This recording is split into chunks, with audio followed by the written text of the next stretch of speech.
guys, my name's IMAC117 and today this is my episode 4 review of Daredevil Born Again. Still loving the show, still enjoying the show. There are definitely complaints here and there about the show, and with certain characters and stuff, but overall I am enjoying the show, and definitely Charlie Cox and Vincent, I always say his last name wrong, but Kingpin are definitely the stars of the show, and they're definitely carrying this show. So obviously we see what happens after what happened to White Tiger. By the way, we're going straight into spoilers. What happens to White Tiger, and it's quite sad. Matt Murdock has quite a moment with his daughter, who I guess will become the White Tiger, which does happen in the comics. So, yeah, that'll be really interesting if they decide to do that storyline.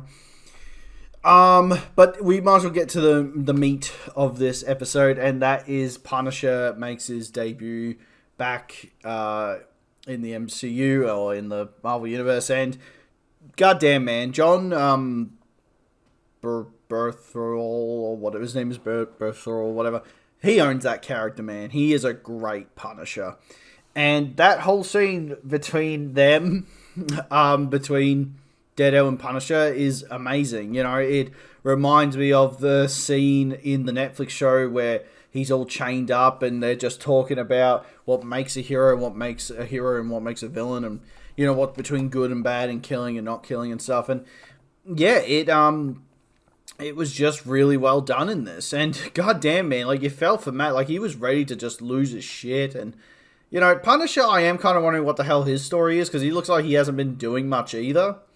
That's where I got the sense of. Maybe I'm wrong. Maybe he has been. But, he's all bearded up and stuff. You see in the trailers and all that. But it definitely is the best scene in the whole of this episode. Absolutely it is. And I can't wait to see more of him. Obviously, we are going to see more. There has been set photos of him and Daredevil teaming up. So that's really cool. But just the dialogue between them, man, about, say, I think a line I really loved is that you're annoyed that he's breathing the same air as you. And stuff like that. It's really fucking quite brutal stuff, And, say his name, you're a coward, And obviously talking about Foggy and stuff. The Kingpin stuff this episode wasn't great. I actually found some of it a bit cringe, to be honest. The part, when the kids are singing and all that. I just found all that a bit, I get that, they're showing, mayors have to go through this shit, and they usually do. But I don't know. I thought it was a bit cringe. And then there's more of the couple cancelling stuff, which is, I don't know. I'm not a big fan of that storyline, but it's it's fine. And that the cancel or whatever, the chick who's in charge there, Matt Murdock's girlfriend, she's a real character from the comics, so I'm fine with all that. We do get to finally see Mule, and he looks really sick. I actually think, because I don't know if people know, but there's, that kid from Wednesday, and he was the big monster and stuff. Well, spoilers if you haven't seen that. But he's in this show as well. He showed up, for one scene. I actually think that could be Mule. I could be wrong. Maybe it's someone else. But, yeah, we finally get to see his whole deal. Not really sure what his motivation is or anything, but we just kind of get to see him. And he looks cool. I like the look of him.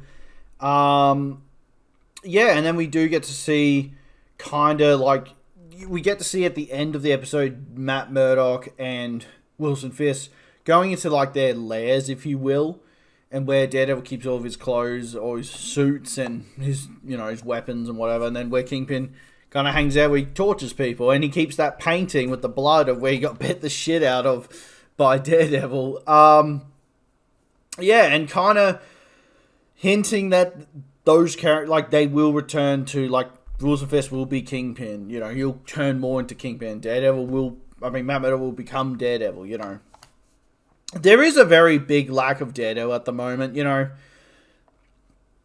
I think it will either be the next episode or the episode after, I believe, that we're going to get, finally him as Daredevil and get a lot of Daredevil.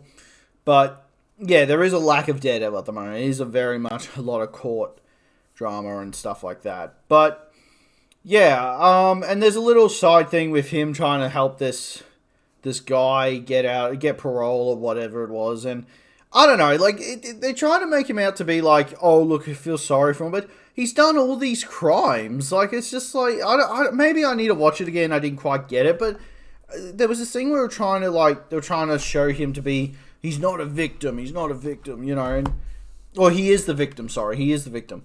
And, yeah, Punisher says he's not the victim, which is a good thing. But, like, yeah, it's that guy trying to do that. And I don't know, I just didn't really get it. Like, I don't know what they were trying to go for there. It was a bit weird. I was a bit like, what the hell is this, you know? But, yeah. But overall, I think this episode for me, like, I think the Punisher scene just steals it. I think it's the best scene of this episode. I'm probably going to give it a 7 out of 10 this episode. But, yeah, as I said, I think the Kingpin stuff this episode was a bit cringe, to be honest. But, honestly, that Punisher scene was, so good. Anyway, guys, thanks so much for watching. Please like and subscribe. I'll see you guys in the next video. Ciao.